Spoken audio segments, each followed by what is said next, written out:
When Mark McGee succeeded former England boss Graham Taylor as manager, it signalled the start of an exciting new era at Molineux. McGee's appointment immediately prompted fresh optimism about future glory. But it was a change of direction that came too late for Wolves to clinch the promotion everyone expected when the season began. Failure to get the best out of his players on a consistent basis and live up to the pre-season billing as promotion favourites cost Taylor his job. It is with much regret that I have tendered my resignation as manager of the Wolves. I am sad, because this has much to do with matters off the pitch as those on it. Less than 3 weeks after Taylor's departure, Wolves went on to win a place in the quarter-finals of the Coca-Cola Cup. A moment of glory for caretaker boss Bobby Downs.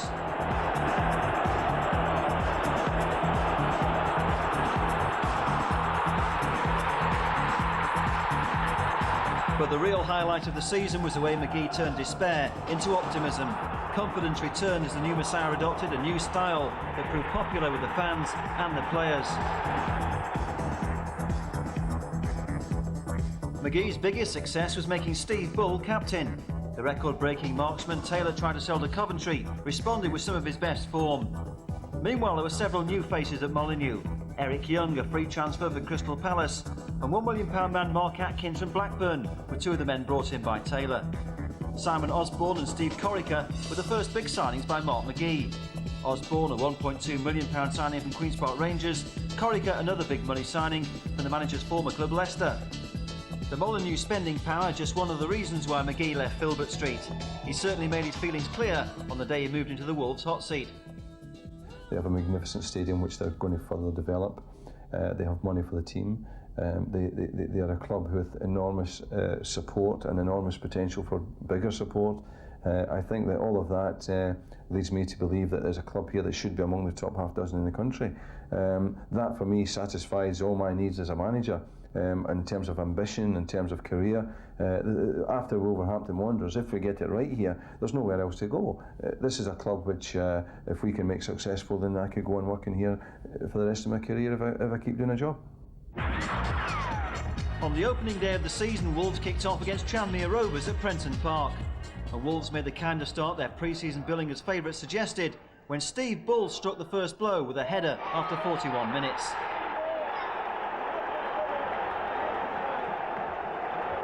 The lead was short-lived, lasting just 6 minutes into the second half, when Liam O'Brien made it 1-1.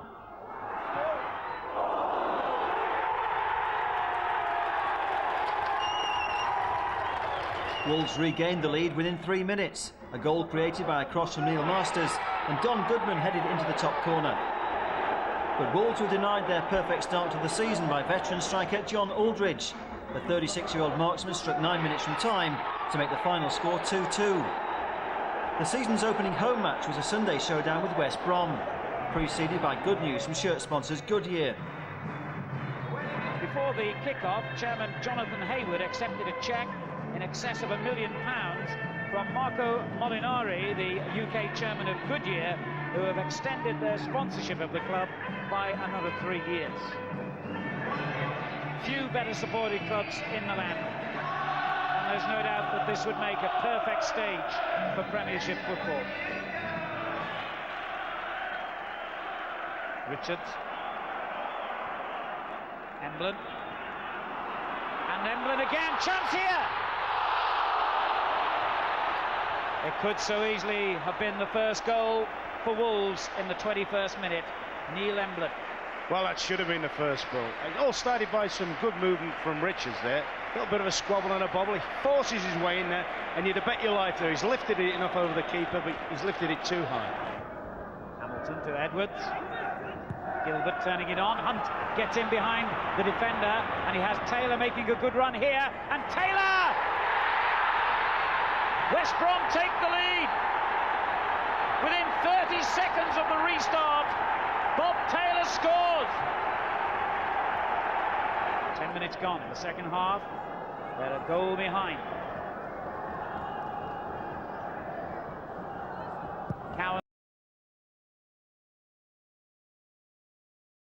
Cowans with the kick.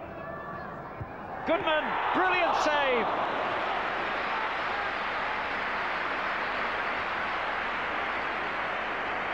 Well, if Stuart Naylor was injured, he didn't show it here. It's a great leap. He can't quite get it. Pity he couldn't have got that to the side. If he could, Don Goodman would have opened his account. All credit to Naylor, though. He's done well. Can he make the cross? Yes, he can, and it's a good one. Hembland's header, and it's gone in.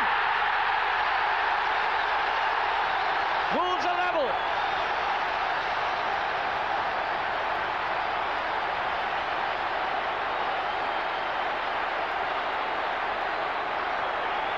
All credit to little Thompson here. Beats the defender well, and then you've got to feel sad there for Martin. Well, I think we've done well to come back. We've gifted a goal again, before the second half really started. And I think at the end, I mean, certainly we would have deserved to get something out of the game. You perhaps could argue that we, could have won it and what, but it's a very tight, very competitive game. What you'd expect of a derby game. We've come back from 1 down, and that, I'm happy enough with how the players have approached it. It is a long season, but 2 points in the first 2 games. Better than none, innit?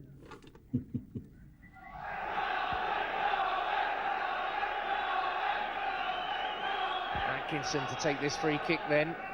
Both central defenders forward offering extra options. But it was Howie up there. It's a goal! Melville gets it. Out wide for Russell, who's got a yard or 2 on Thompson. Russell again. Russell checks. Still got to play it in. Still with Russell. And off the post and in there by Phil Gray. It's 2 to Sunderland now. Nowitzki. Gray forward for his namesake Phil.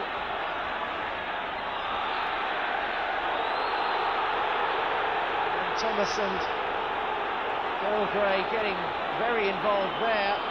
Referee straight on top of the situation, taking Thomas out of it. Phil Gray down.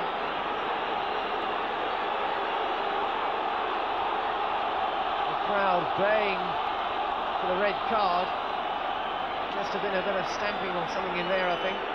And he gets it as well. Thomas off, and the referee confirming that he stamped on Phil Gray. That turned out to be Jeff Thomas's last game of the season. Injury was to rule him out. It was also David Kelly's last match for Wolves. He would soon be transferred. Meanwhile, at last, Wolves had something to celebrate against Derby County. Goodman. This is Thompson. Bull the target in the centre. Over his head to Daly. Chance for Daly!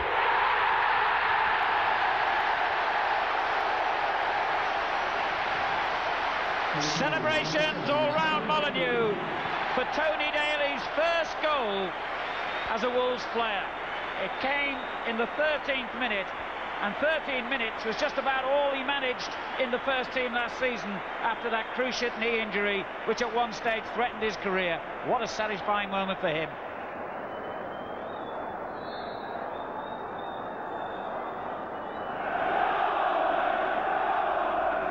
Froggatt's corner, looks a good one, and it's gone in!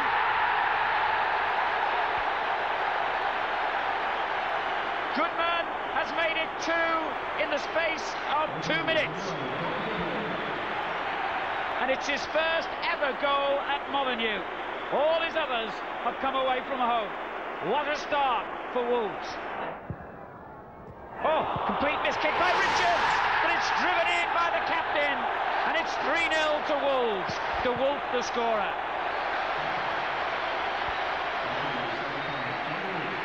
"32 minutes gone.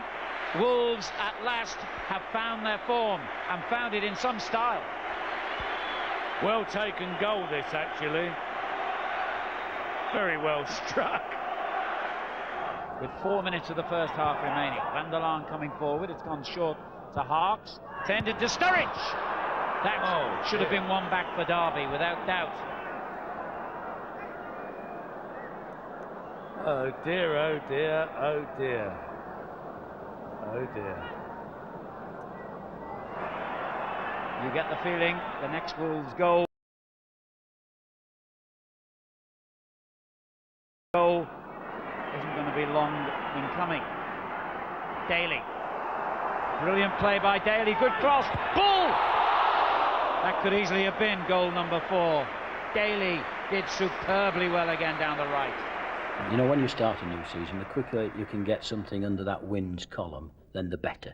and it would be silly for me to deny that. It was important that we could get a win, and now we've got to go into Leicester, another local derby, or derby to an extreme, and of course the area's full of them, so we've just got to try to build on this. But we do have that little bit of a problem at the moment with players coming back after being out of the game for such a long period of time, but this should do everybody's confidence the world of good. September began with a trip to Filbert Street. Little did anyone know at this stage the Leicester boss Mark McGee would soon be the next manager at Molineux. They're still all massed in the middle waiting. And here's a great chance for Mike Wicklow, and Leicester City are in front. He doesn't get many, Wicklow, but he was in the right place at the right time. Oh, it's found its way through here to Rankin. On to Emblin, two in the middle. And the first time cross, not a bad looking one. Great chance for Bully, and it's kept out by Poole, and Bull gets a second bite at the cherry and can't make that one count either. I mean, the thought that people thought we were going to roll over every team we came across this season is really a poppycock, and we've got to get out of that scenario and realise that in every game we play we've got to roll up our sleeves and get down to it, and before the flair appears you've got to work damn hard. At home to Grimsby, the new flair was a new hairstyle for Tony Daly. It seemed to bring Wolves good luck. With Steve Froggatt recalled, it was a day when Graham Taylor opted for two wingers in a match Wolves badly needed to win. The plan worked, but only after a first half shock.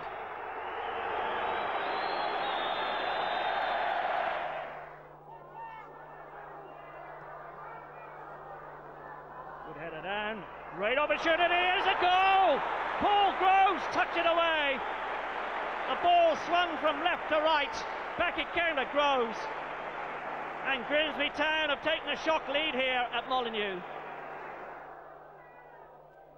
Goodman. Ferguson's ball to Bull, a chance here to make it 1-1. It must be, it is!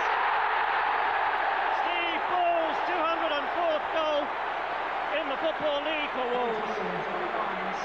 His second of the season. It's Wolverhampton Wanderers 1, Grimsby Town 1. Goodman. I'd love to see him get on the score sheet. Home fans, here's Daly. Again pushing the ball into space and using that electrifying burst. In it comes, chance here, 2-1! Tom Goodman!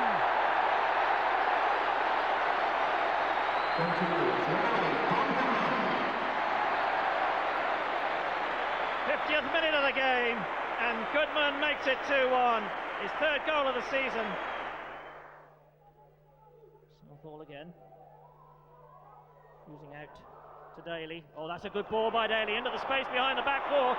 Away goes Steve Bull. Can he finish here? He's through. It's a goal. Oh! There's no stopping that. And Grimsby's defence was absolutely shattered. A long ball by Daly. And Steve Bull must have run, what, 3/4 the length of their half there. Daly. Goodman in the middle. Bull coming up as well. There it is! Flying goal from John Goodman. No wonder he congratulates and celebrates with Tony Daly. A marvellous cross from Daly. Here it is, Daly's cross.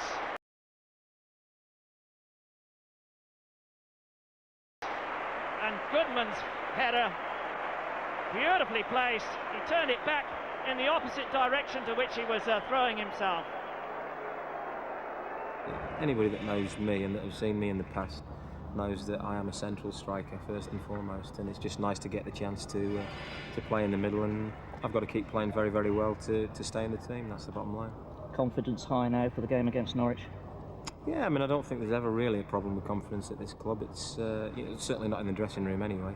But yeah, I mean, we'll go into the game on Wednesday full of confidence, and if we can win that, then hopefully we can kick-start the season, so to speak. So Darren Ferguson with the free kick. 23-year-old Glaswegian. Over it goes. Oh! Goodman hit the bar. And then Froggatt was it? Whacked it over the top. But Don Goodman so close to his 5th goal here. Ferguson plays it in. And Goodman out-jumps them all. Hit it with the back of his head. Gunn didn't know where it was going. Saved by the woodwork. Goodman. DeWolf. Good ball. Oh, unlucky. Well cut out by Johnson. Here's Bull. Slides it through with Froggatt. Oh, and Froggatt lashes the shot. Wild and wide. Here's Mills. This is Fleck. Shot coming in, 1-0. Andy Johnson, the scorer. His 3rd goal of the season.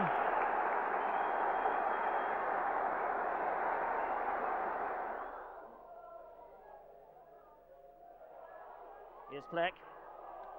Ward shot, 2-0. Oh my word. Ashley Ward, who's hardly been in the game all night. Drills it across. Gunn can't get to it. Neither can DeWolf. And the ball tamely behind. DeWolf, oh, and there's a clash in the box there. Off the ball again.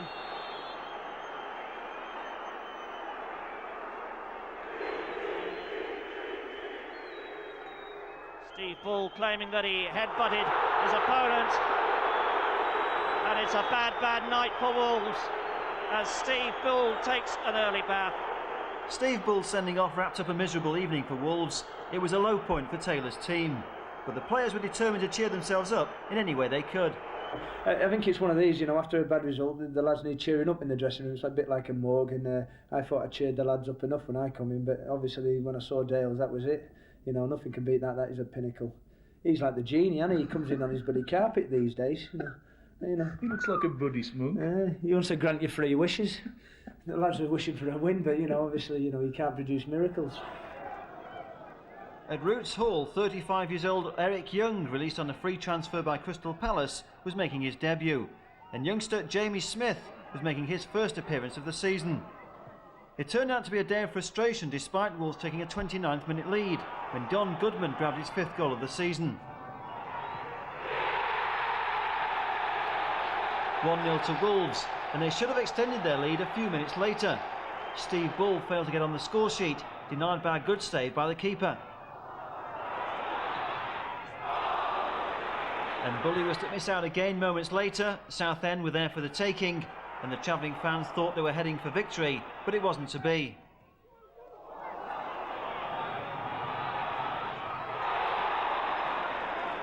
"24 hours after celebrating his 51st birthday, Graham Taylor hoped he was finally celebrating his first away win of the season. But it wasn't to be, and Phil Gridlett levelled the scores on the stroke of half-time.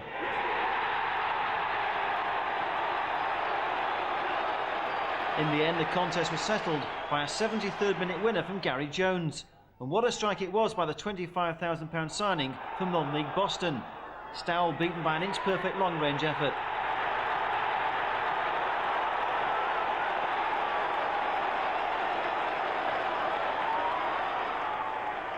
For Steve Froggatt, it was his last game before receiving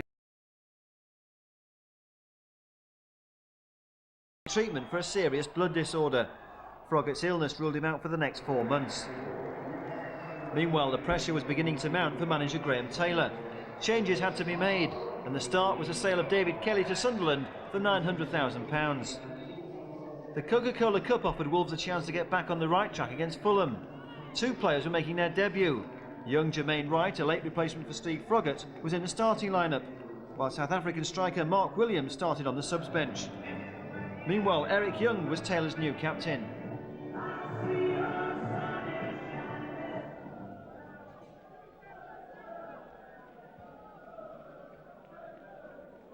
Good play from Tony Daly. Neatly beat his man, then found ball. Now Daly once more. Still the move is on. Rankin through for Don Goodman, and there is the number 1 goal. 1-0 to Wolves, and it was simple as that. Don Goodman clinically finishing from an excellent ball from Mr. Versatility, Mark Rankin. It needed finishing there still from the edge of the box, but as you will see, Don Goodman does it with some ease. Rankin with the through ball, Goodman first touch, and he is definitely onside and curls it into the corner despite the hand of Tony Lang. Lang nearly got there, but that's the start that Graham Taylor would have been praying about. Wonderful start for Wolves.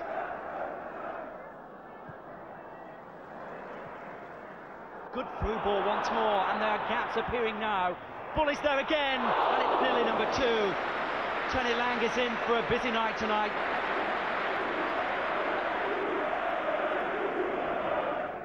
Goodman, good touch.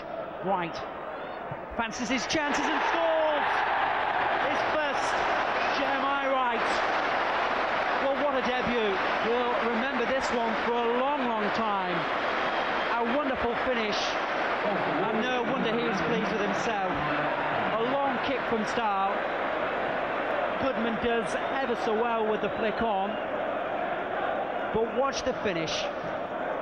Fashioned out of nothing. Finished into the corner. 2-0.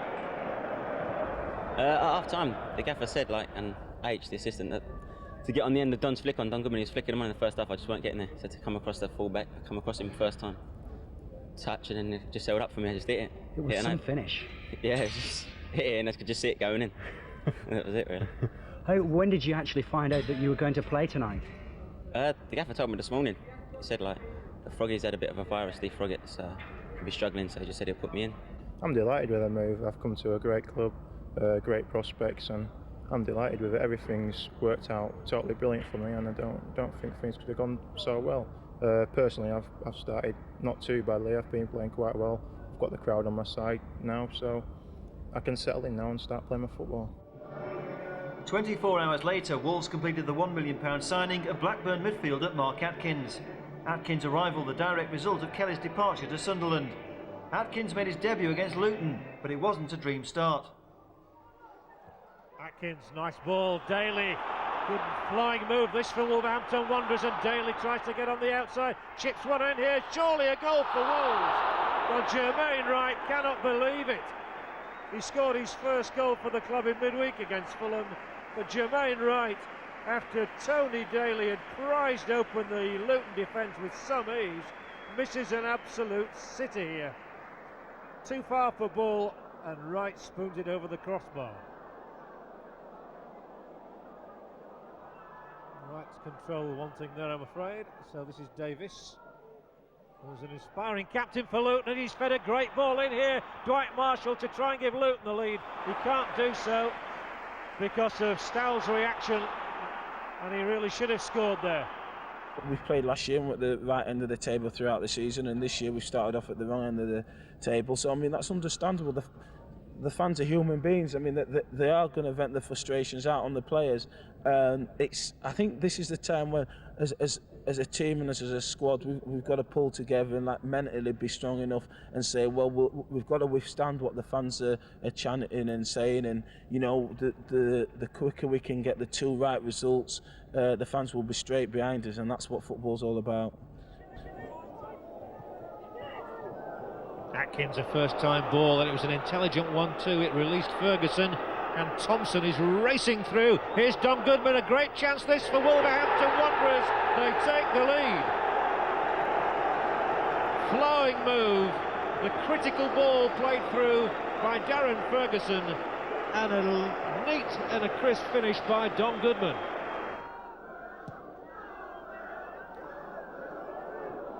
It's found Lee Glover, and he's just able to keep it in.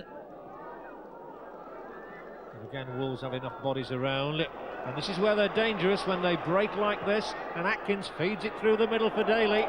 It's one-on-one with Griffiths, and Daly carries on. Daly can make it 2 here. It's a super goal from Tony Daly. The classic counter from Wolves, and Tony Daly's pace and persistence completely undid the Port Vale defence. Guppy, they've still got plenty of people at Port Vale. It's towards Glover, and it's put into his own net by Dean Richards. An own goal by the Wolves defender presents Port Vale with a way back into the match. Again, it's McCarthy who gets in there to win good possession for Port Vale. Mills. And it's avoided the keeper. The keeper out. Guppy. Surely now Glover. Penalty. The ball handled on the line. And Rankin is going to get sent off. Well, Mark Rankin had no alternative but to handle the ball there as Lee Glover pumped it in towards the net, was Stowell down on the ground. Ferguson goes and pleads the case for Mark Rankin. Mr. Rennie has to show him the red card. That's in keeping with the laws of the game. It's an unfortunate end to the match for Mark Rankin, and Wolves will play out the remaining minutes of this game with 10 men. It's Andy Porter, and it's 2-2 now.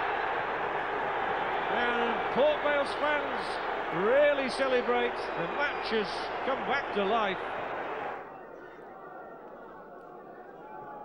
They rely on the left boot of Venus to tee something up here, and it's not bad. Oh! And how he wanted a goal to make amends for his own goal. Very, very unlucky. Perfectly placed by Venus. Richards meeting it on the full, off the inside of the upright, and it stays at 2-2. I mean, I think it goes without saying it's been our problem, probably certainly since I've been at the club, in terms of defending leads in our away games. I mean, it's the third time now in our away matches that we've been in front. We're twice at Tranmere, once against Southend and lost that one 2-1, and then the 2-0 at Port Vale. Now we've got 2 points out of what could have been, some may argue should have been, let's say what could have been 9 points. An additional 7 points would have made the world of difference, and there'd be a lot more smiles on people's faces. And that's been a problem for us, since I've been at the club, and we've got to get that right. October began with the break from the mounting pressures in the league when Taylor's men travelled to Craven Cottage in the Coca-Cola Cup, already leading 2-0 from the first leg. In comes the ball, Daly! Oh, 1-0 Wolverhampton Wanderers, 28 minutes into the game. Now then, good run by Mark Williams. Fine support too from Mark Atkins. Williams must be. It is 2-0, 69 minutes into this game. And Mark Williams scores a second one on the night for Wolverhampton Wanderers. Always come back there, shot going into the corner it goes. Mark Atkins the scorer. He hit it low, he hit it true. And it whizzed into that bottom right-hand corner. Played through by Morgan. Cusack with the shot. Cusack scores. 8 minutes left to play. Free kick quickly taken. This is Thompson. Thompson tries a shot. The keeper saves. Goodman's there. Oh! Don Goodman makes it 4-1 to Wolves. 86 minutes on the clock. There's Williams again. Oh, what a terrible challenge that was by Terry Angus, but the referee allowing play to go on. Goodman, and he scores 2 goals in 2 minutes for Don Goodman. Just reward for all his hard work here this evening. We're so result conscious that if it's a loss, then it must be a bad performance. That's not always the case. Neither sometimes when you win do you always have a good performance. So you've got to be very careful that you don't judge everything totally just on the results. But I mean, ultimately, I know that that is really what is going to be the case, but that's after 46 games, not after 10. Good run by Matthew. Scowcroft's in the middle. If Matthew can find him, Ipswich have another chance. Tarico, Thompson square. So too is Williams. Williams! Touched away that time by Mike Stowell. Geraint Williams shows his frustration.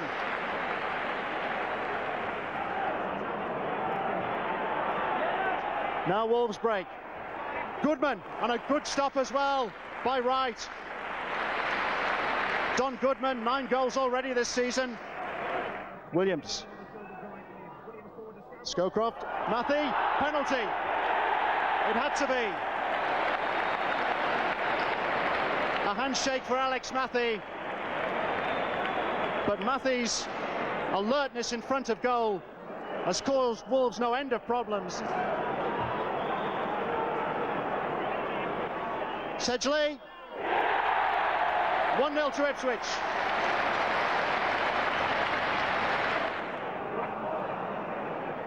Can't quite find Matthew this time. Goodman. He's beaten Mowbray this time. Stockwell across to cover. Still with Goodman. And Goodman's got the equaliser. That's Don Goodman's 10th goal of the season. And he did it all himself. Mowbray was caught, Stockwell was back to cover, but a gap emerged, and Goodman found it.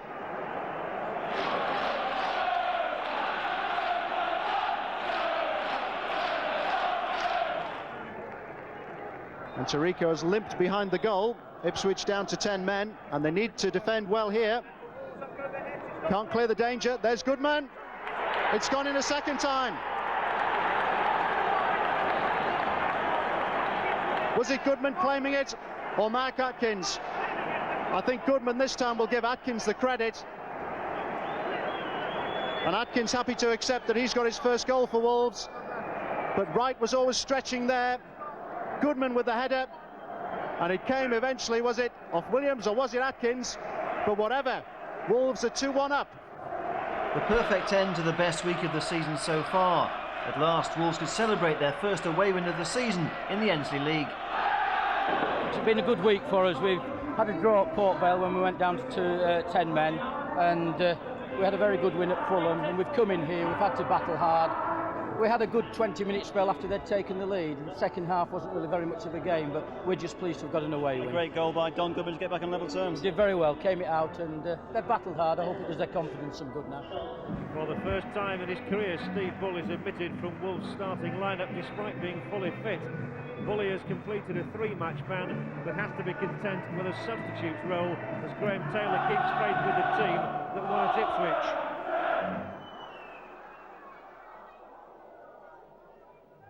Solido manages to divert the ball in there. Now he'll take on Richards. He's harassed him on a number of occasions already and found a ball in which Gleghorn accepts, and the shot is going to find the net. It took a deflection, but nonetheless Nigel Gleghorn will claim the goal. Well, things have certainly not gone Wolves' way in this opening half, and Pesky Solido again makes a nuisance of himself, gets the foot in, carries on with a little mazy dribble, turns it into Carruthers' path, and the through two in the middle waiting. There's Pesky Solido, it's got to be 2, and the ball is scrambled in by Potter, and Stoke are 2 up now. Wolves' heads go in their hands.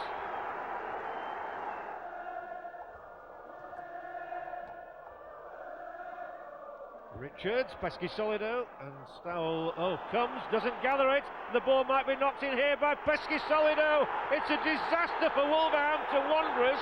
They've 2 players down in the penalty area, and Pesky Solido's goal is going to stand. It's 3-0 Stoke City. And more calamity for Wolverhampton Wanderers. Pesky Solido applying pressure on Young, who collides with his own goalkeeper Stowell. Carruthers is able to chip the ball across. Pesky Solido is standing and beats Richards to it, knocks it over the line, and Stoke are 3 goals clear. Unless it's disallowed. Well, the referee immediately pointed for a goal, but I think he's changed his mind. So, big problem still for Wolves though, because Stowell is flat out here after that crack of heads with his own centre-half. And Graham Taylor, just sitting there contemplating, must be wondering what on earth is going on out there today. So Richards is in goal, Stowell is on his way to the dressing room.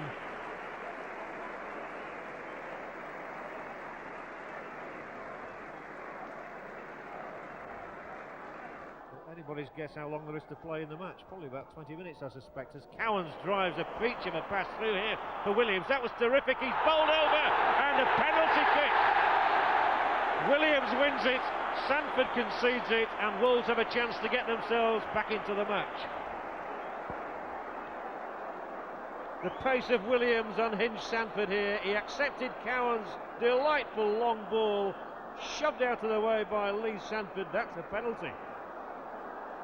So a nice moment for Williams, the South African. It was a great pass from Cowans, and Andy Thompson, who was so lethal from the penalty spot last season, brings Wolves back into the hunt. Thompson's last goal came in the last match of last season against Swindon Town, and how Wolves needed that. It's been pretty much one-way traffic, but then Bull concedes possession to Gleghorn. Good tackle by Atkins, but Gleghorn again has it, slips it in for Wallace. This could finish it, and it's gone through. And that surely is going to seal the victory now for Stoke City. And on very thin resources, Lou Macari has to take great credit for that. And again, Young looks rather clumsy in his efforts to play the ball to Smith. And what about this? Richards surely to be beaten now for a fourth time. That's a disaster for the goalkeeper.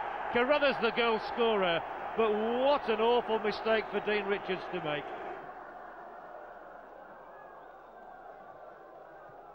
And now Pesky Solido through the middle again. He's taking on Emblem. This could be 5 if he beats him. Pesky Solido. That, oh, Richards has made the save this time and wins huge applause for it. And he gets a little pat from Pesky Solido, which is nice to see. A disappointing end to a promising 5-match unbeaten run. The pressure was back on Taylor, and his former club Watford did him no favours in the next match at Vicarage Road. Hamish getting the ball in, Millen! Oh, what a super save and a super header from Keith Millen, looking for his first goal of the season. Richards has come up inside the 6-yard box. Goes for this one, but again Foster towering, ball with a shot, oh, hit the woodwork, hit the underside of the bar there and the post. A tremendous effort there by Steve Bull.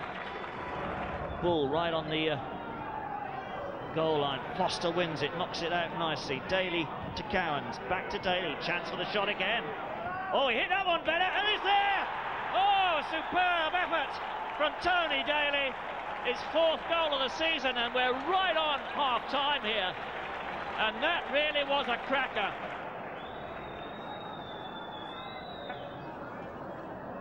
Lavin on the ball. Sweeps it across, 1-1! Superb header from David Holdsworth. His first of the season. So what was the gaffer saying at the end? I mean, it was, you know, he said we lost 2 points really. You know, even though we played very well, he said we played very well, but those games, we got to be winning those games. You know, and we were disappointed that way. You know, even though we created a hell of a lot of chances, we've got to be winning those games. We've got to have, especially away from home, have a clean sheet. In the Coca-Cola Cup 3rd round tie with Charlton, Wolves should have taken an early lead. Steve Bull missed the opening chance of the match, and it turned out to be a night of frustration. Wolves showed some nice touches, and they deserved a goal when a good move ended with Don Goodman's header against the crossbar.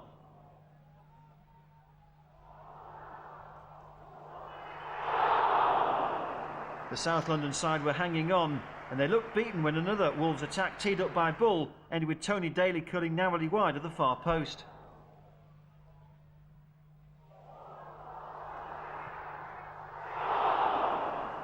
By now the home fans knew it wasn't going to be their night, a feeling confirmed when Eric Young had a header cleared off the line. There was no way through for Wolves. A 0-0 draw meant a replay at the Valley.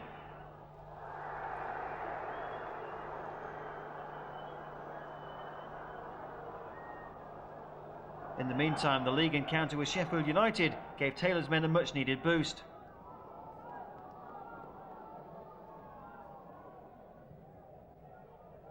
Richards going in for this one, but beaten in the air by Flo.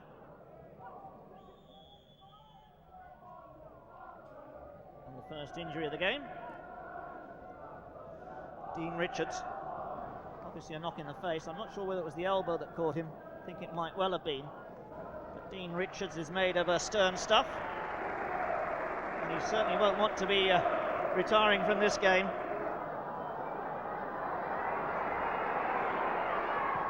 Left-footed shot. Oh, that should have been number 1. Carl Birch, the Australian, missing a sitter there. But here's Jermaine Wright. Another good bit of work from him, and 1-0! Steve Bull Jermaine Wright got the cross in. Steve Bull provided a finish.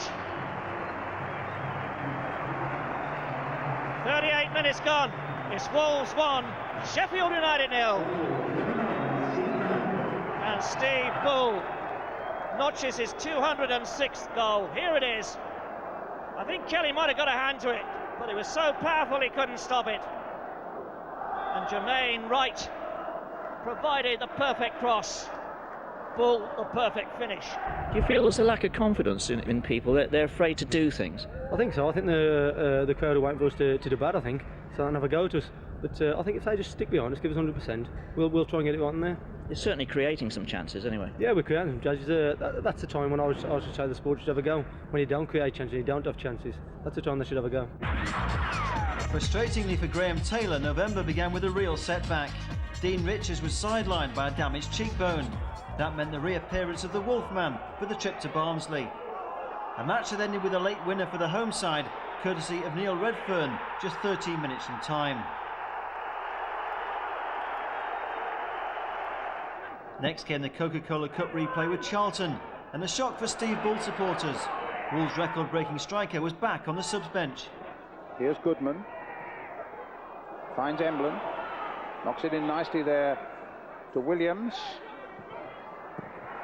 And it's gone in from Emblem.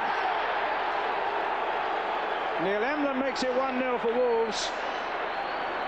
The man who's taken the number 9 shirt tonight from Steve Bull, after an excellent piece of play here by Wolves, and particularly by Mark Williams, the South African, whips it across there. Emblem's waiting, and that's 1-0 Wolves. Robinson knocking it down, Lieburn.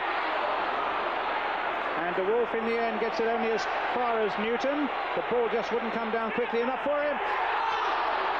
And Bowyer with a header which is saved on the line, and somehow Charlton just cannot force it home. Bowyer, who's already scored 9 times this season, a terrific prospect from the midfield, getting in late into those sort of positions, and had worked up a wonderful position here.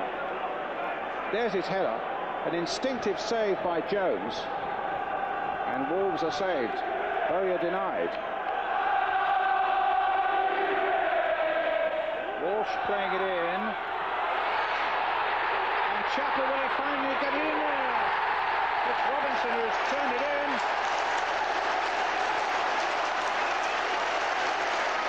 And it's 1-1. Nelson. Ooh, given away.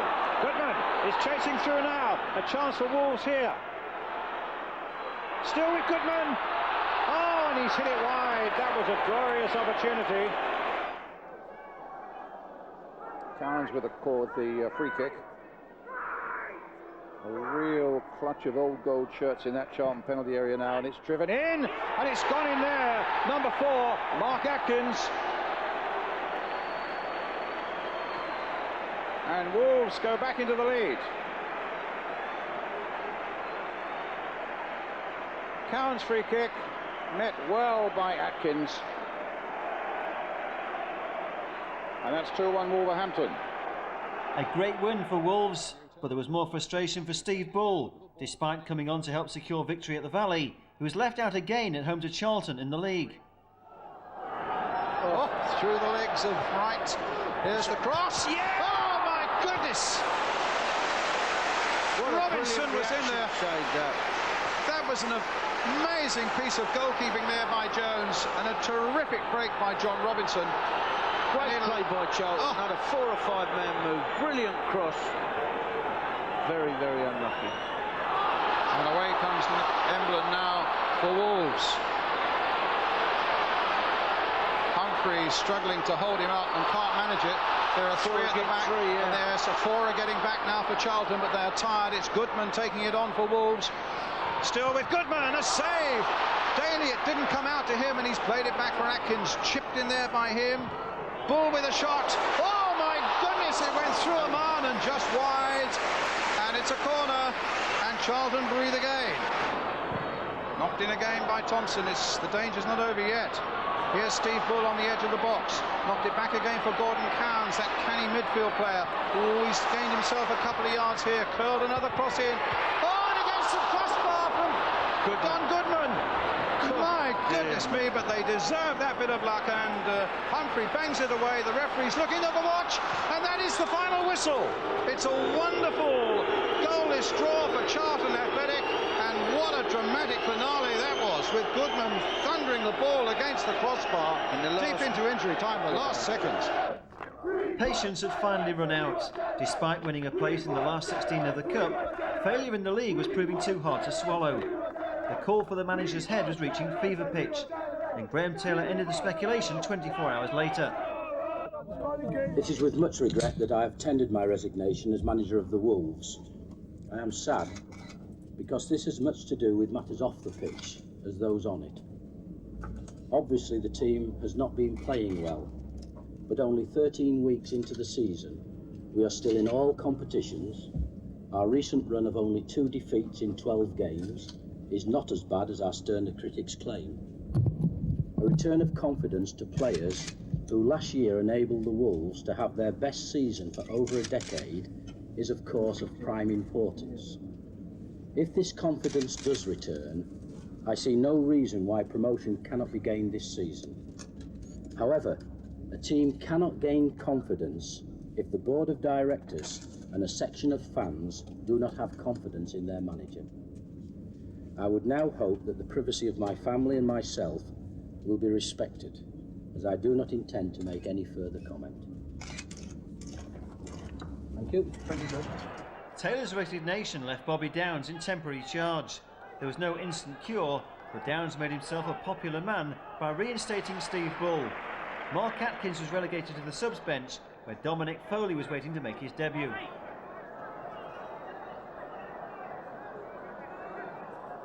Emblin now feeding Birch. Good ball in, must be a goal. Oh, what a save by Hallworth. Steve Bull cannot believe that he hasn't scored.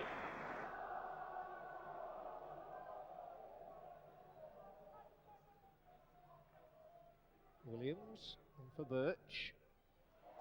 Skillfully creates space for the cross, and it creates a goal for Neil Emblin. An absolute cracker. Well, Wolves deserve that because they've played some sumptuous football in this opening half an hour. Through for Bull now. This time he will go at goal, and he slips the ball in here for Goodman. What a lovely ball it was, and it may go in. Surely, Williams. Oh, off the line, incredible. What an amazing let-off that is for Oldham Athletic. And if Wolves do not go on to win this match, how they will rue that moment. Finally it finds its way out to Williams. Bull's through the middle if he can find him, and he might be in here. And Bull toe pokes the ball forward. Surely, oh, a miss by Birch. That surely should have sealed it.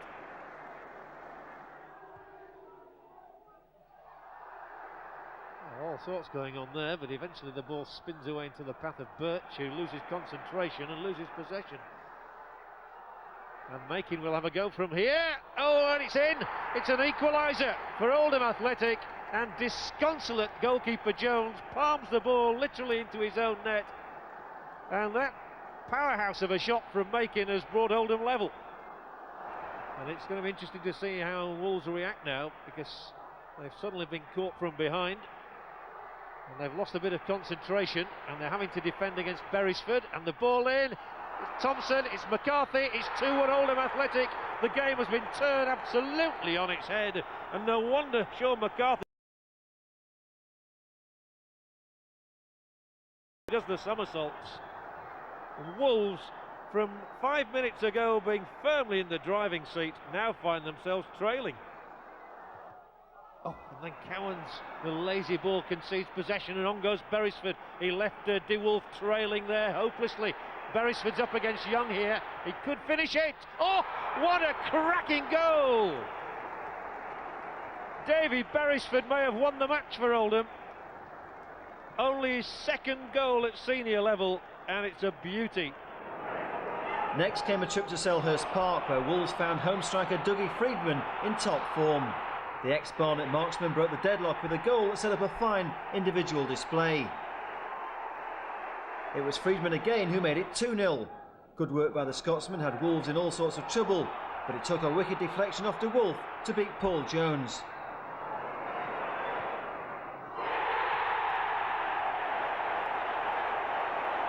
In the second half, Friedman completed his hat-trick. The Wolves' defence unable to cope with a fine solo effort that made it 3-0.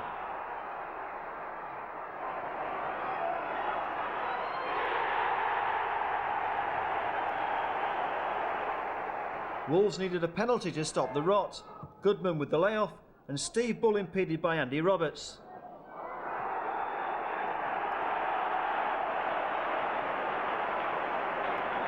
Bull clearly fouled by the Palace number 4. Up stepped Andy Thompson to make it 3-1. A cool finish by Tomo, straight down the middle. And that sparked a Wolves rally that produced a string of chances. The next notable effort, a header from Don Goodman that came back off the crossbar. They still had a 2-goal advantage, but the home side faced a battle to hold on to their lead. A good save from Nigel Martin denied Eric Young.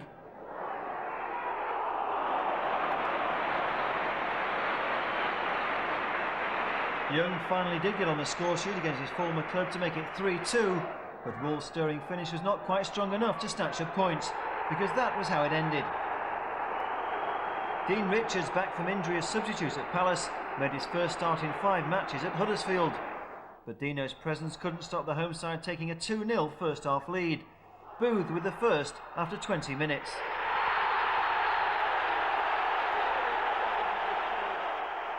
Goal number 2 was a superbly taken free kick. A tremendous strike by Dalton, 7 minutes before the break.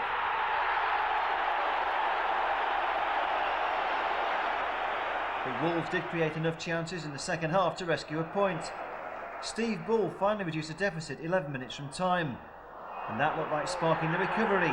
But Wolves couldn't quite make their presence count in the closing stages. At home to Coventry City, Darren Ferguson was watched by Father Alex, and it proved to bring the best out of the manager's son. Darren had one of his most effective games of the season. Fit again, Mike Stowell was finally back after his 9-match absence. And Atkins comes away with it for Wolves to Ferguson. Ball going outside of him now. Threaded through, can he get there? He was outside the area of Grizovic, and there could be real problems now for the Coventry goalkeeper. What will the referee choose to do? He's off. Steve Grizovic sent off 30 minutes into the game. So Grizovic obviously desperately unhappy. Gould, the first thing he's got to do is prevent this free kick from going in. So they change their plan. The shot does come in, and it's a goal from Mark Venus. And Coventry get their punishment. It's the ultimate punishment for Grizovic. Sent off for denying Bull. And then Venus with a really powerful shot into the back of the goal.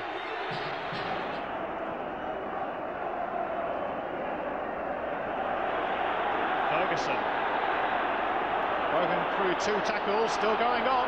Might even try a shot. He does so. Oh, it's a second.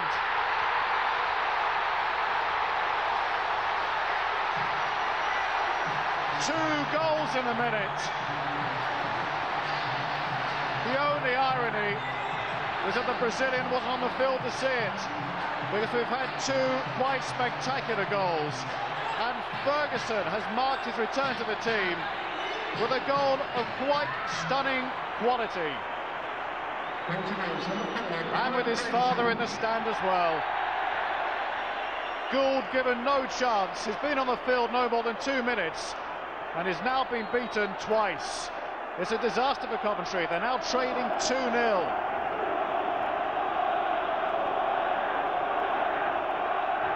Now a free kick for Gordon Strachan to engineer. Goes very deep indeed. Williams with a header!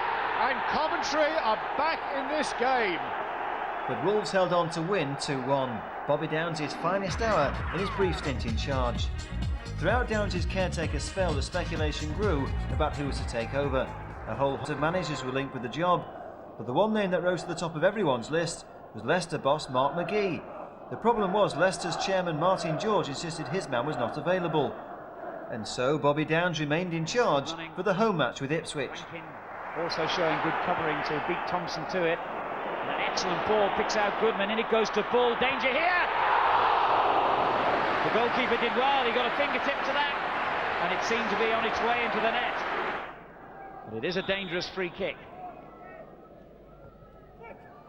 And Stowell stretches to get it away, and Marshall's got it in! Ipswich take the lead. Half an hour gone.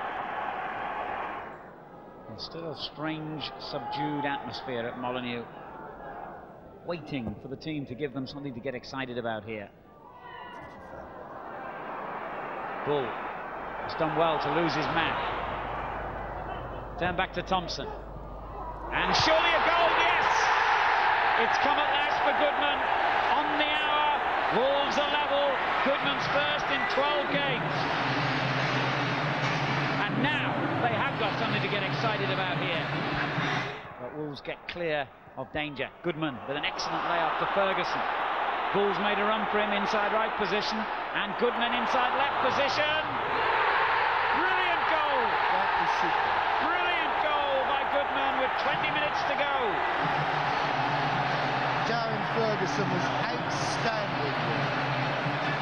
Lovely touch, wasn't it? A lovely waiting ball through. A good run, Bully pulls wide on the right, Don Goodman on the left. Look at the time with this pass, the weight of the pass is perfection.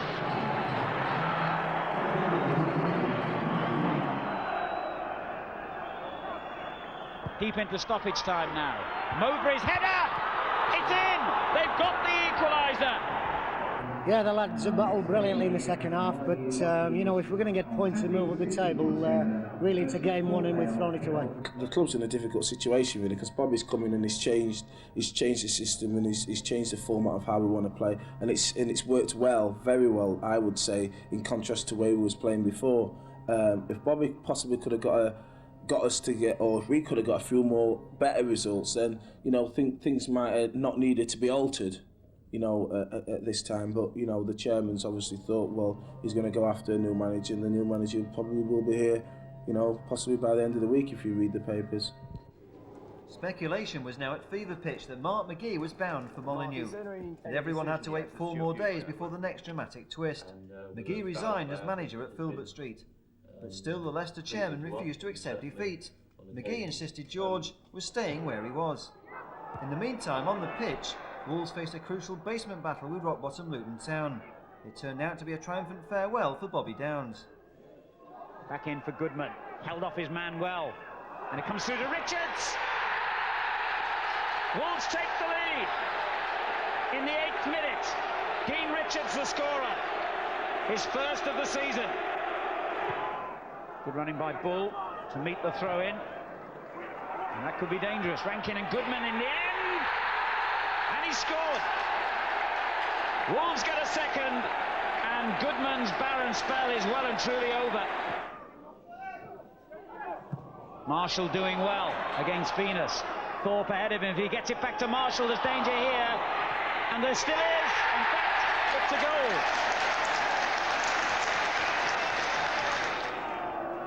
I've just been looking for Darren Ferguson to come in the game a bit more. He's just gone out of the game. The ball in early. That's a brilliant goal by Bull. Luton players and supporters protesting that Bull was offside. The free kick was taken so quickly, and Bull's finishing magnificent.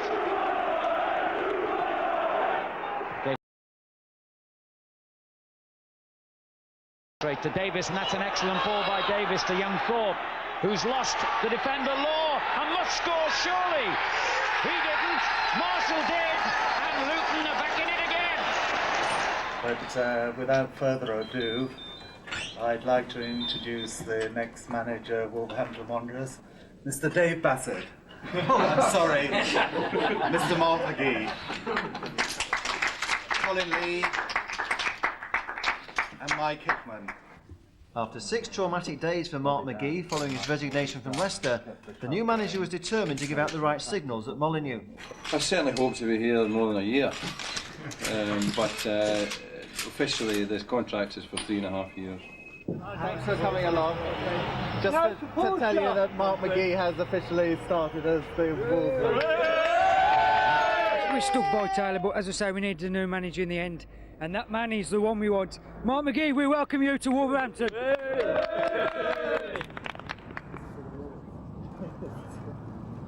And no regrets now you're here? Oh, absolutely no regrets. I think that, there's a certain amount of sadness and that this has come about at the time that it did, because it's not something I particularly relish doing, but I believe 100% that I've made the right decision. I think it was a decision I was entitled to make, and now that I'm here, I'm looking forward to doing my best for Wolverhampton Wanderers. Well, it's been a difficult 3 or 4 weeks, but we highlighted the person we wanted, and I'm absolutely thrilled that Mark McGee's here today to take over the management of Wolves. I think there's a lot of work to be done between now and next season if they're going to be in the Premier League. I think that there's a lot of changes needed to the squad, both in size and in quality, and obviously we'll be working hard to do that. Well, Mark is an ambitious man and manager and wants to be successful in football, and I think he's come here because he thinks his ambitions can be realised by Wolverhampton Wanderers, and if that happens, everybody here will be absolutely delighted. They have a magnificent stadium which they're going to further develop. They have money for the team. They are a club with enormous support and enormous potential for bigger support. I think that all of that leads me to believe that there's a club here that should be among the top half dozen in the country. That for me satisfies all my needs as a manager in terms of ambition, in terms of career. After Wolverhampton Wanderers, if we get it right here, there's nowhere else to go. This is a club which, if we can make successful, then I could go and work in here for the rest of my career if I keep doing a job. The final part of the managerial merry-go-round saw Martin O'Neill take charge at Leicester. Meanwhile, McGee's first game in charge did not go according to the script.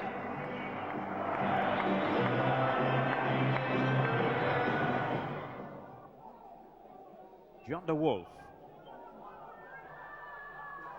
Careless pass though by the Dutchman, straight to Guppy. There could be danger for Wolves here. Porter making a spirited run through the middle. Good strike too. That's a super goal. Andy Porter has given Port Vale the lead. I think it's confirmed for me certainly that there are 1 or 2 players here who are certainly that phrase underachieving has been used. There are better players at this football club than have been shown today. They're lacking confidence and they're lacking a little bit of direction, but obviously that's what I'm here for. But we've not been able to do it in 3 days, and we'll work hard with them. Within days, McGee made 2 additions to his squad. Simon Osborne was signed from Queen's Park Rangers for £1.2 million, and Vinnie Samways was signed on loan from Everton. A late postponement at Reading meant the next match was on Boxing Day, the Wolves against the Lions at Molineux. Bull making the run into the middle. Oh, and he's got it too. Great shot, great goal! Oh, what a goal! Steve Bull, his 7th of the season. His 209th league goal for Wolverhampton Wanderers. And you won't get a better goal than this one. The ball beautifully played. It just teased Tony Witter. Here it comes in. Tony Witter goes for it, can't reach it. Bull brings it down on his chest, swivels and hits the volley first time with the right foot. And Wolves lead Millwall by 1-0.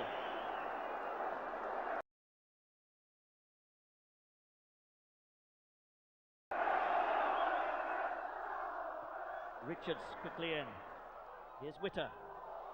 Nicely cut out by Goodman. That's a great ball through, and the flag stays down. Steve Bull lost his footing there. Oh, he's nutmegged Webber. Bull goes through. Oh, that was only inches away. Superb play by Steve Bull. He lost his footing initially.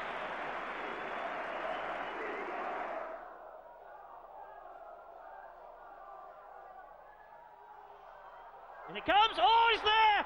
1-1. The defence failed to meet it, and Malkin gets his head on the end of it and turns it past a stunned Mike Stowell. And on comes Gordon Cowans, former England international. The header there for Richards. Oh! Bull almost scores his second, denied by the athleticism of Casey Keller. Keller bending backwards there, turned it over the bar. A tremendous header by Steve Bull. While the cold weather decimated the soccer calendar on the final weekend of '95, it was a week when Molineux's undersoil heating came up trumps. This is Venus wearing 2 but playing at left back. Thompson the right back wears 3. Into Osborne, lovely running here from Mark Atkins, he's in the area, the goalkeeper makes the save, Bull's in! Goal for Wolves and goal for Steve Bull.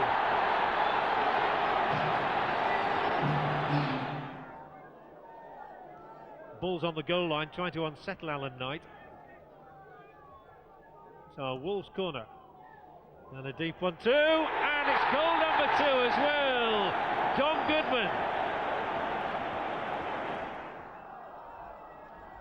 Simpson now. Into Carter. He's going to have a dip from here. Oh, what a magnificent strike! It's one of the best goals at Molineux all season. Fabulous shot from Jimmy Carter, and it brings Portsmouth alive and back into the game. It's ended in the crowd, and it results in a Portsmouth corner, and McLaughlin comes, turned back here, driven in, punched away, goal number 2, Dion Burton. But the fact we're 2-0 up, obviously, and end up drawing a game at home is very disappointing. But in a sense, also, you know, not so much not unexpected, but not an impossible thing to happen because of the fragile way we are at the moment. When we lose a goal, things seem to be, nerves seem to set in, and a bit of nervous play seems to set in, and we lose our way a little bit. That's something we're going to have to overcome. On New Year's Day, the First Division showdown with Birmingham was a victim of the weather, but the fixture did go ahead 6 days later when the two sides met in the FA Cup. It was the first of 4 Midlands derbies in successive matches, and McGee's men looked good value for a win when Steve Bull broke the deadlock midway through the first half. A typical Bull goal, and a lead Wolves fully deserved. The victory at the first attempt was denied 18 minutes from time, the home side rescued by an equaliser from Poole.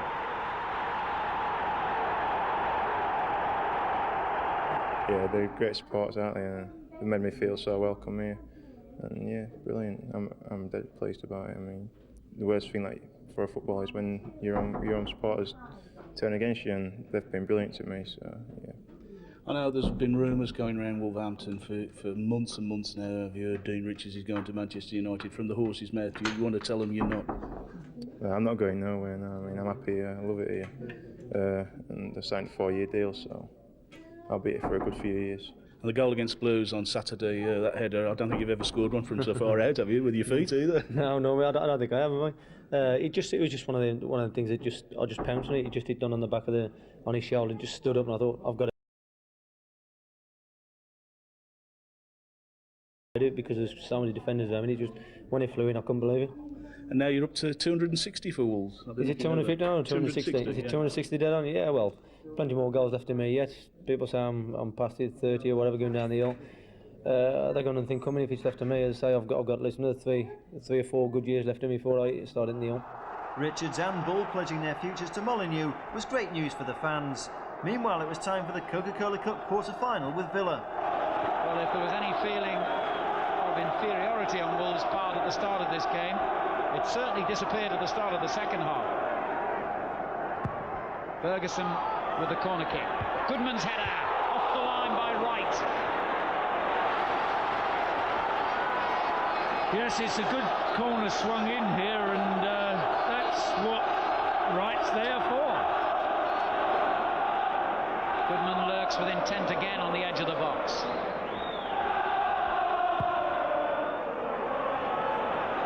And wins the header again. Brilliant play, and a chance for Richards, and it's off the line again by Wright.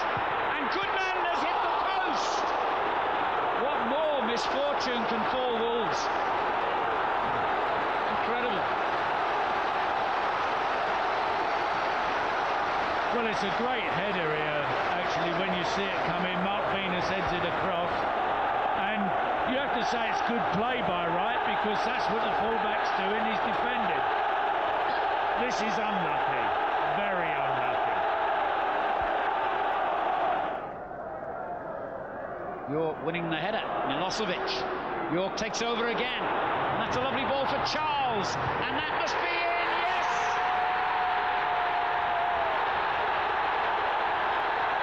Tommy Johnson celebrates. And against the run of play, Aston Villa are in the lead. When you play derbies, Midlands derbies, you know what it's got to be. It's got to be get your sleeves up and your socks up and just, it's a pure fight. Another big effort was needed in the league clash with fellow strugglers West Brom, a game neither side could afford to lose. For Osborne to have another go down the right. I think he'll swing it across towards Goodman. That's a back pass, surely. And Naylor's under great pressure. Oh, and he handles the ball as well. Well, that's a grave mistake by Stuart Naylor. He was put under pressure by the back pass, and then he lost his head totally and forgot the ruling and grabbed the ball under the guise of Steve Bull, and he's shown a yellow card. Now what an opening this is for Wolverhampton Wanderers. And now Young comes away, Venus stays there, he's allowed to do that. Well, there's going to be a booking, this ball, it's in, it's Young, it's wide. What a frittered opportunity by Wolves. They may not have a better chance today. Taylor now. Albion are picking themselves up well. Here goes Smith. That's a penalty. Osborne, the offender. The penalty won by David Smith. And here is Albion's chance of a breakthrough. Andy Hunt against Mike Stowell, and makes the save. And Stowell is congratulated by his defenders. Next, it was back to the FA Cup on a night of high drama. A crowd of 28,000 meant that over 110,000 fans have watched Wolves in their 4 derby matches since the new year began.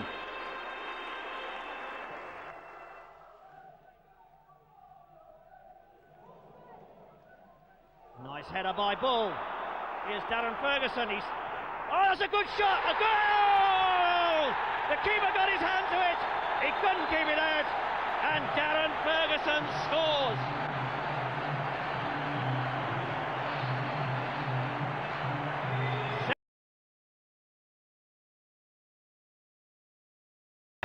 Minutes into the game, and Darren Ferguson took the initiative. It was a great little header by Steve Bull. Ferguson took them on, hit it with the left foot. The keeper got his hand to it, but could only turn it into the net.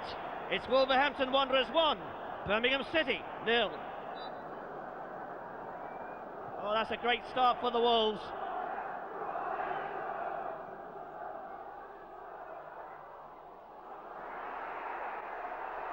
Stowell under trouble there, the header in. Oh, great save by Mike Stowell.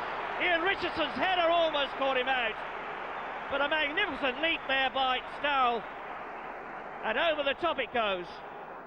Played wide by Hunt. Francis to Hunt.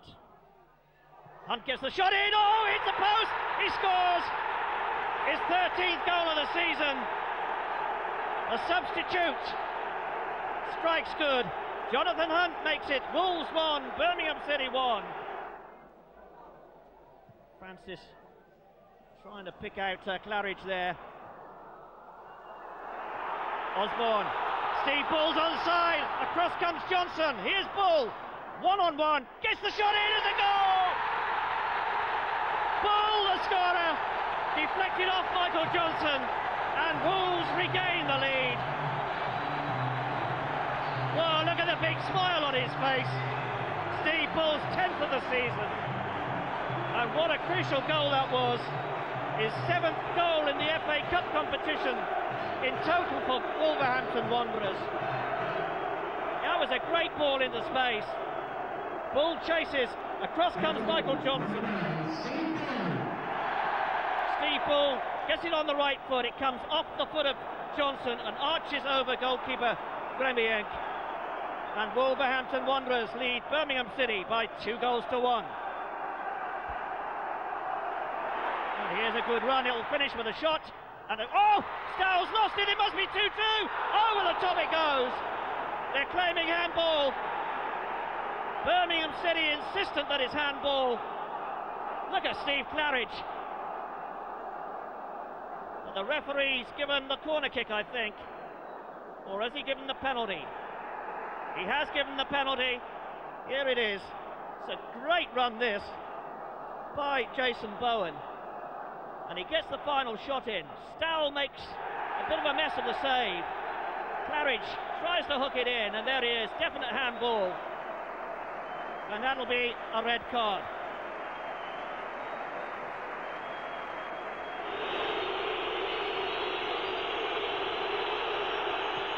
Great save by Stowell! Oh, what a super save! And that one deflected over the top. But Mike Stowell makes 2 penalty saves in successive games. He saved one at West Brom on Saturday, and that was an absolutely superb one. He denies Jonathan Hunt. This is Daish. Well, opening up for the shot. Took a deflection. Oh, good effort there! Left-footed shot from Richard Forsyth. And Stowell had to be at his best. He's even congratulated there by a Birmingham City player.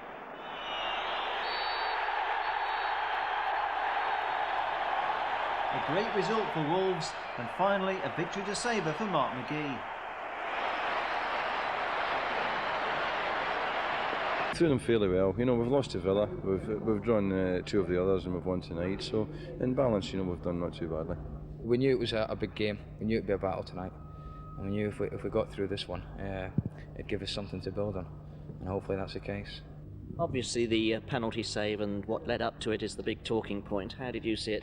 Yeah, you know, I mean, it was just a routine shot, really, and I'm disappointed he didn't hold it, and Claridge just nipped the ball away from us, and I thought he'd scored, and I looked round, and Laws, he's done a magnificent save, one-handed top corner, and the referee signalled for a corner, and for 1 minute I thought he'd got away with it, but all the Birmingham, and, you know, fans and players and the linesmen seen it, and that was it. It was a penalty, and I just guessed the right way, which I had to, you know, make something up for the mistake earlier. The FA Cup win against Birmingham was a great boost, and 3 days later Wolves rounded off a perfect week with their first league win for the new manager. Oh, nice play by Osborne. And this is Darren Ferguson. Just showed too much of it to McGreal. Back in it comes the ball, a chance here. 1-0, surely! Goal! Steve Bull, his 9th league goal of the season. Is 11th all told. 34 minutes into this game. It's Wolverhampton Wanderers 1, Tranmere Rovers 0. Here's Thomas. Oh, there's a chance here. Great save. Oh, what a save from Ian Moore. That was a perfect cross. Ian Moore was completely unmarked. Watch Moore run through the gap here. Completely unmarked. And what a save that was by Mike Stowell. Oh, magic from Nevin. Good cross from Nevin. Aldridge with the header! 1-1. John Aldridge nets his 17th goal of the season. Here's Osborne. Nicely played. Threaded it through to Goodman. Steve Bull's on the 6-yard box. Goodman goes for the goal! Oh, what a goal! Don Goodman hammers the ball past Danny Coyne. It's Wolverhampton Wanderers 2, Tranmere Rovers 1. And Goodman blasts this one in. With a beautiful ball through by Osborne. Goodman comes in. Dave Higgins is told the dummy here. Goodman gets it on the right foot and really blasts that one into the top corner of the net. And Wolverhampton Wanderers lead Tranmere Rovers by 2-1. After 2 straight wins, Wolves travelled to White Hart Lane in high spirits for their 4th round FA Cup tie. Elsewhere, only 2 ties survived the cold weather, but conditions in North London were perfect, and Wolves served up a performance to be proud of. Emblem being harassed, he's got Thompson wide. It's a dangerous ball. Young has lost it. Wilson wide. Might try a shot from here. He has, and he scored. Spurs in front on 13 minutes. Emblem. Good ball to Steve Ball. Goodman's got a chase here with Edinburgh, but Edinburgh will get there. Oh, a bad pass, and Goodman's in, and Wolves are level. 28 minutes, Don Goodman. Spurs stung by a Wolves equaliser that was well deserved. I think we were quite pleased to come down here and get a draw, even though we know that we had a great spell first 15 minutes of the second half where maybe we could have gone and pinched it. But yeah, we were pleased, and the chairman's got a massive grin on his face, obviously, for the replay. So we're looking forward to getting them up to Molineux and giving them another good game. The fight back at Spurs extended the unbeaten run to 4 matches, and there was more to come. February began with a showdown with Sunderland, a side flying high in the top 3 and destined for the top of the table. And he's flattened, and referee Rennie points to the penalty spot, and Wolves have an opening here. He's successfully taken 2 penalties so far this season, and here is Andy Thompson to give Wolverhampton Wanderers the lead. Hamlin into the path of Atkins. There's a bit of space opening up here. Steve Bull, he could wrap another one in. The save is made, surely number 2, Don Goodman. He's a happy lad. The Wolves fans are delirious, and Wolves have forged themselves a 2-goal lead in the opening 17 minutes. This is a great position for Wolves to strike from.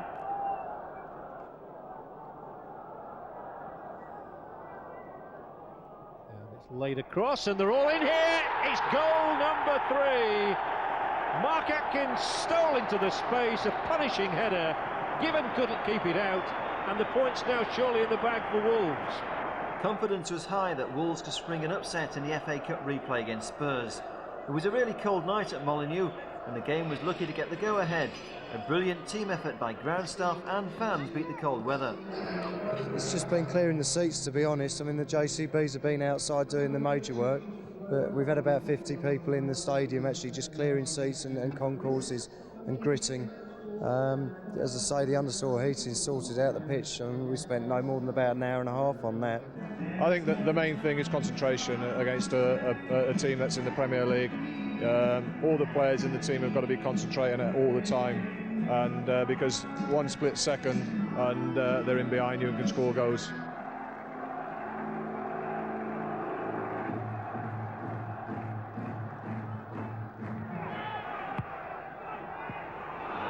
Trying to flick it on, but standing firm. Tottenham will look to counter-attack here. They've got bags of pace.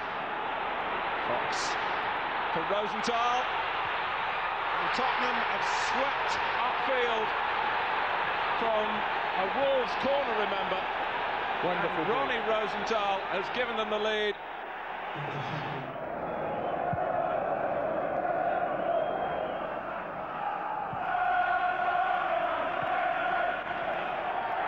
Get another one here, they have, from Sheringham, and Thompson hangs his head, his mistake, and it's Wolverhampton Wanderers 0, Tottenham Hotspur 2. We haven't yet had 10 minutes.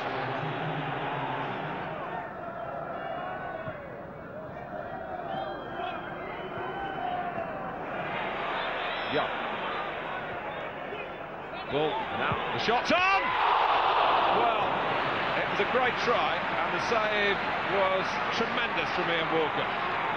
That's great football. That's just Steve Bull in a nutshell. Looks like he's going nowhere, surrounded by white shirts, 2 touches out his feet, on the tongue with power and accuracy. And Ian Walker's up to it with a fantastic save. Our passing was good. We've created a few chances. I think we shot ourselves in the foot by giving away 2 really bad goals in the first half. One a breakaway and the other one a slack pass back. We've not been giving goals like that away, and especially the slack pass back. But we were punished for that. But we thought the rest was okay. The trip to the baseball ground ended in stalemate. Mike Stowell was again in top 4, making a great save to keep out Derby's best chance for Marco Gabbiadini. Days later, Mark McGee was back in the transfer market, returning to Filbert Street to sign Steve Corica for £1 million. The Aussie star made his debut against Norwich, and Wolves bounced back to goal-scoring form in thrilling fashion in a 5-goal feast at Carrow Road. Steve Bull played his heart out just hours after witnessing the birth of his second son.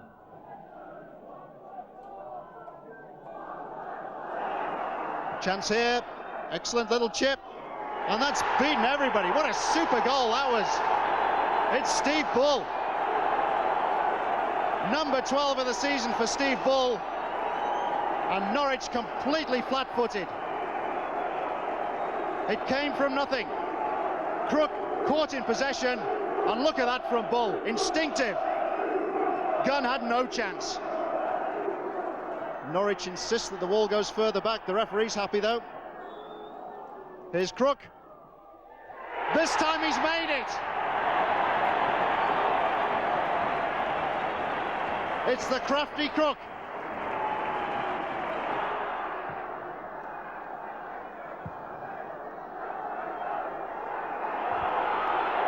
Eadie now for Norwich. Still with Eadie. That's two.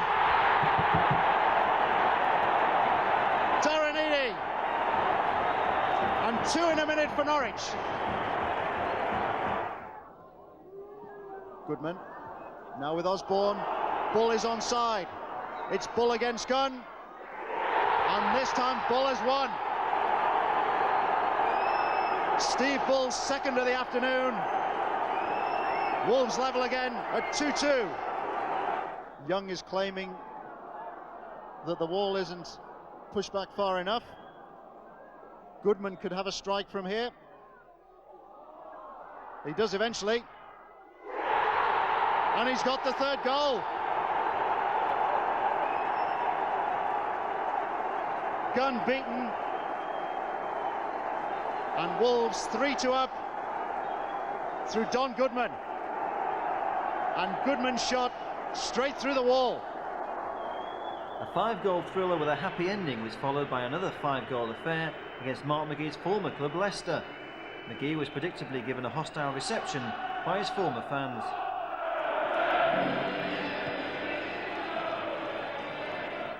Corica.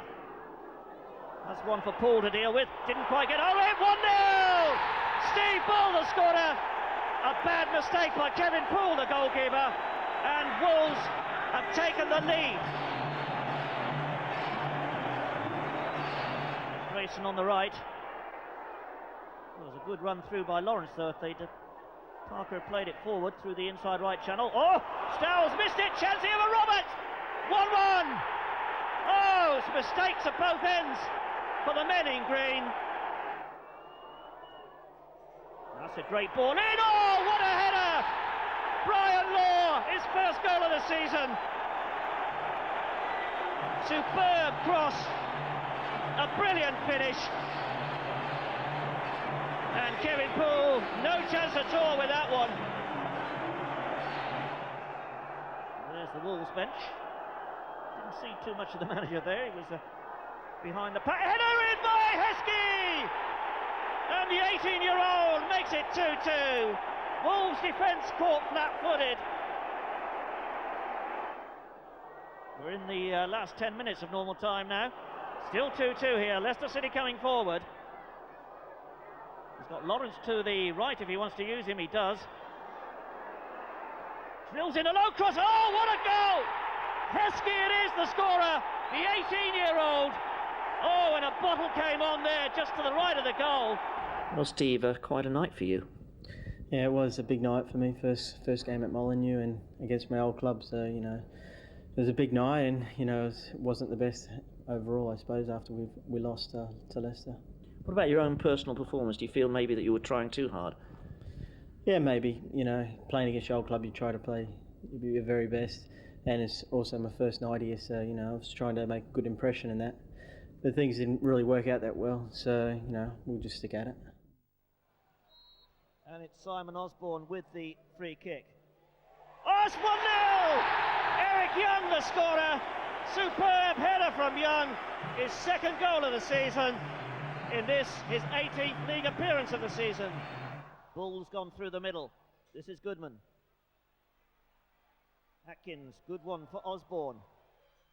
Early ball in from Osborne. Ball! Oh, just past the left-hand post there.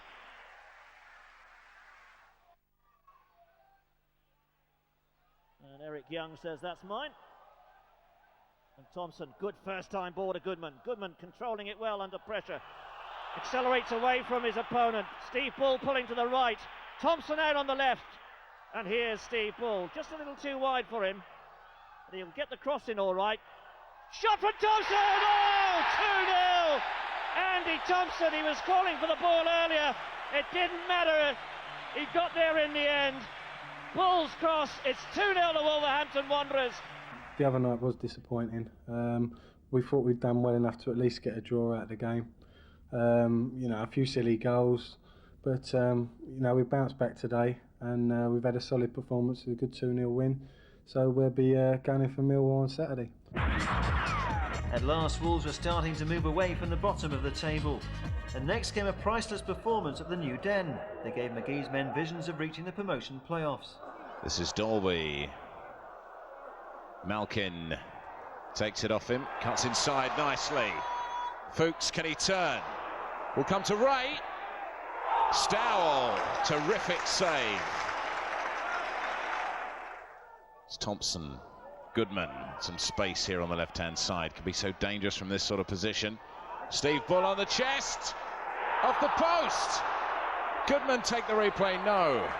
Barry put it into touch. Steve Bull, so unlucky. Corica.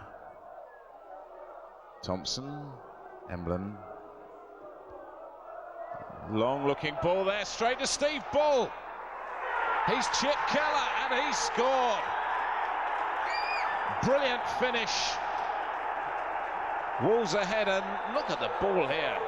Can see Steve Bull a good 35, 40 yards, picked him out beautifully, and there's the finish. And Wolves in front, 69 minutes. There's one for all youngsters watching. A model of a through ball there, and a classic finish too.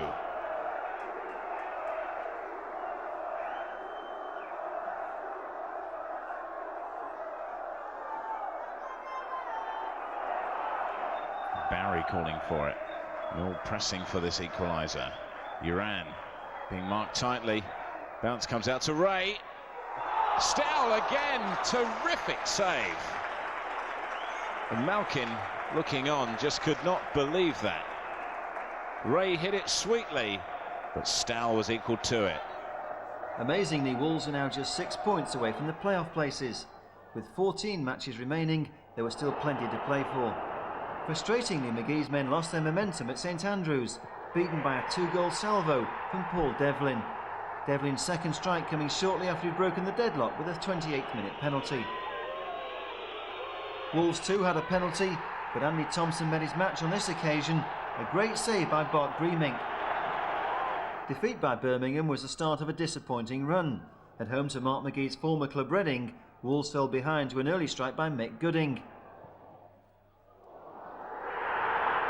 But Wolves refused to be beaten by a side prepared for the match by their psychic fan Yuri Geller.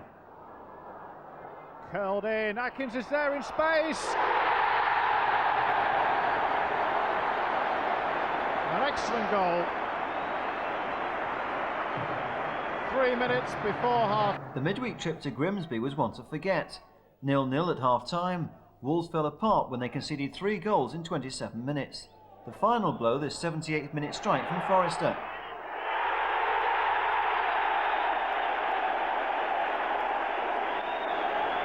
The mood in the Wolves camp soon changed 4 days later at Fratton Park. Over goes Bull, back comes to Corica, good tackle from Thompson, through goes Emblem, round the keeper, and Neil Emblem's done it. Well, that's hard luck on Pompey's defence, but it just broke perfectly for Neil Emblem to open the scoring in the 38th minute. One thing's absolutely certain, Portsmouth need to get 3 points out of this game. It's a long way to go. And now Goodman's through. Don Goodman has made it 2.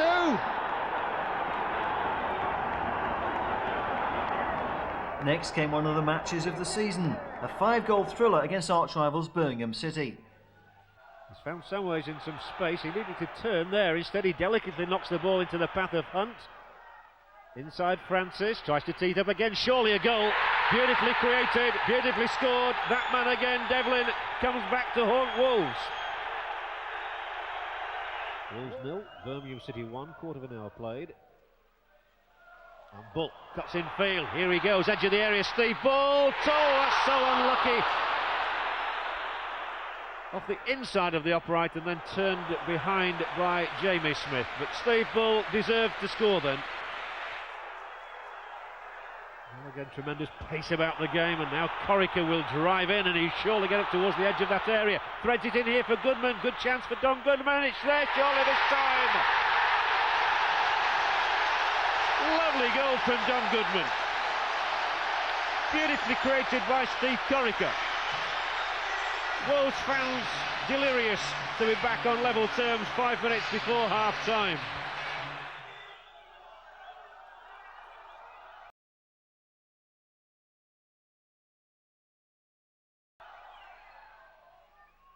Bull, he's done well. And it's over here for Smith. Oh, took his eye off the ball in the act of shooting. Stilly with a chance. And for the second time this afternoon, Wolves hit an upright. And again he curses because that would have been a memorable first ever for young Jamie Smith. Leg can deliver a cross instead, and that he does. And the keeper Stowell is beaten. It must be. Oh, miss. Francis. Oh, misses his kick completely, but it's a penalty. It had to be. It seemed as though Barnes had to score, it seemed as though Francis had to score, and Birmingham do have a penalty kick. Stowell furious with Mr. Kirby's decision, but something had to happen. Francis otherwise just hit fresh air. Leg lifts the ball to the edge of the 6-yard area. Stoll beaten on the jump by Francis. It came to Barnes. You thought he had to score. You were sure Francis had to score. He just seemed to miss his kick. Oh dear.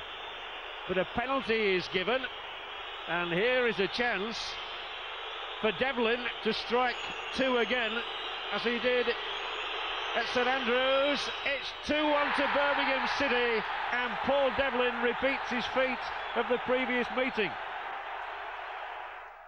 It's Goodman here. He'll raise the roof if he punches up an equaliser, and Richards has got into the area. They want a penalty from this. Down goes Richards. They don't get a penalty. Do they get an overhead kick? They do get a penalty now. Incredible scenes here. What a finish to the match. And it was Dean Richards who battled away to win that spot kick. And Andy Thompson will step forward with the responsibility of getting a point for Wolves here. Richards dragged the ball on, went down in a heap. Let's see what happens next. He lifts it up in the air, bicycle kicks, and that's where we think there was a handball. Thompson with a superb record from the penalty spot over the last 2 seasons. He's got 3 this year. And Thompson drives it in, it's 2-2. Greemick made a valiant effort to save it, but Andy Thompson may have won Wolves the point they deserve. Side. Richards, who helped win the penalty.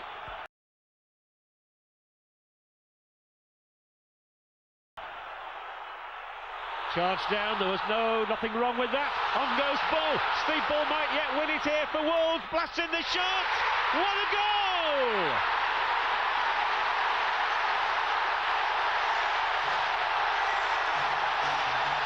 Bull is the hero again.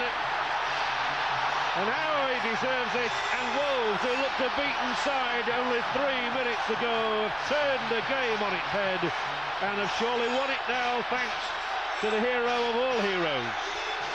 Steve Bull's 270th goal. He celebrates in spectacular fashion, whipping the ball across Greemick into the far corner. A spectacular strike from Wolves' record scorer. And it's 3-2. The return of Graham Taylor was next, and McGee's men gave their former manager no mercy. The fans, though, gave Taylor a warm reception.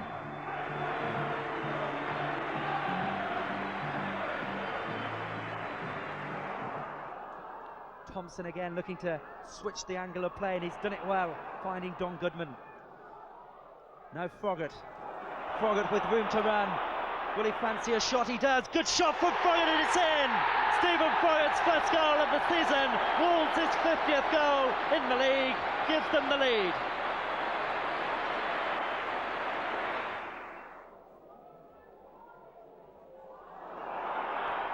Osborne, what a goal!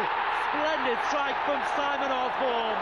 Well, that's a strike that doesn't even need a celebration. It speaks volumes for itself. A fire starter to be reckoned with. What a goal!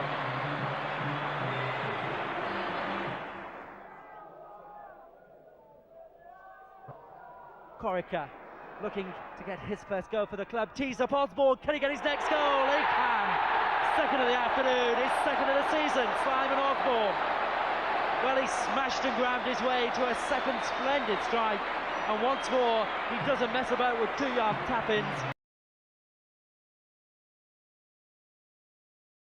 Goes for the 30-yard special. Hello, Paul. This is a very professional show. You must have Yes, seen a bloody playground. Don't ignore all these others. Right, 9 points out of 9. Is that what it is? Yeah. Oh, yeah. Your maths are very good, aren't they? You know, you worked that out well, didn't you? And you've only conceded two goals in 3 as well. Oh, well, that's not bad. You've got That's Donald not as bad, well. yeah. You're up Look at him, mate. Look at this. Come and join the party. Tell you what, we're having a bit of a free feast. No, Are you going to eat that? No, he's going to wear it. Oh, no, I don't believe it!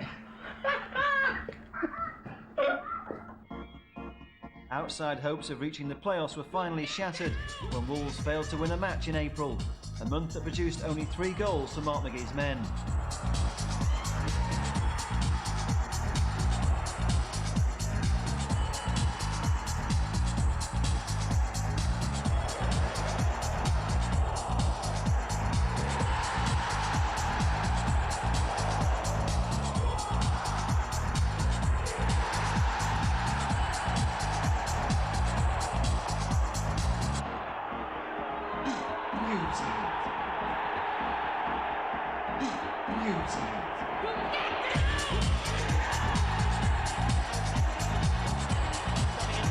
Not a bad one. Oh, chance there, and it's 1-0.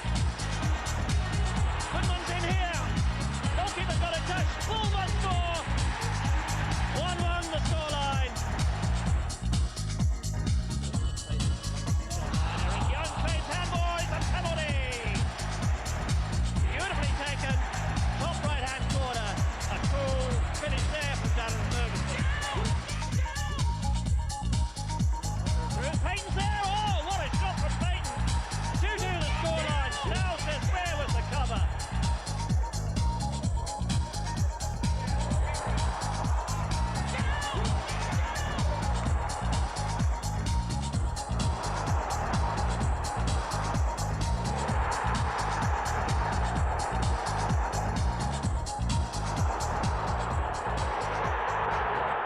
Home defeat by Palace left Wolves with everything still to play for, with only 3 games remaining. The season's final home match now assumed critical status. At least a point was needed to guarantee First Division survival. Corica comes through to Thompson. Good shot, good save. Could be though. Saved again by Francis. Oh, that was brilliant goalkeeping. Results elsewhere meant a point was enough to keep Wolves in Division 1. Not the type of celebrations Wolves fans envisaged before the season began, but a time to rejoice all the same. The pressure was off when the Wolves players arrived at Elm Park for the midweek clash with Reading, a club formerly managed by Mark McGee, but any fond memories had long disappeared. I mean, I had great times here, I really did, you know, but unfortunately I think for me those great times have been soured really by a lot of what's happened since I left. It was a match Reading needed to win to guarantee First Division survival, and the Royals left Wolves well beaten, player boss Jimmy Quinn setting up a convincing 3-0 home win with the first of his 2 goals. The only positive story to come out of Reading was the debut of young Glenn Crowe, a second-half sub at Elm Park, and a hero in the season's final match when he cancelled out Charlton's opening goal with a brilliant equaliser. Now one for Glenn Crowe to chase in company with Barmer. And Crowe's created problems, and ball's in the middle. Oh, What a goal! Glenn Crowe smashes the ball into the Charlton net from the most amazing angle. Crowe's cracker earned Wolves a point, a promising high note to end a season that generally fell well short of expectations. But this has been a season of change. Mark McGee's succession of former England boss Graham Taylor the start of a new era and a new direction for Wolverhampton Wanderers Football Club. Meanwhile, for the club's record-breaking goal scorer, it was more a case of turning back the clock and rediscovering that golden touch. Well, here we are with finish off with the Wolves team. We've got Tomo, Emblem, Goodman and Stell. They ought to be like that because they play like that all season, being in the position we are. You've seen the end of your video, the end of the season video. You've seen quite a few goals, quite a bit of action. All I can say now is, if you want more action than what you've had this season, watch the Steve Ball video, The Goal Machine. It's coming out in July, over 140 goals.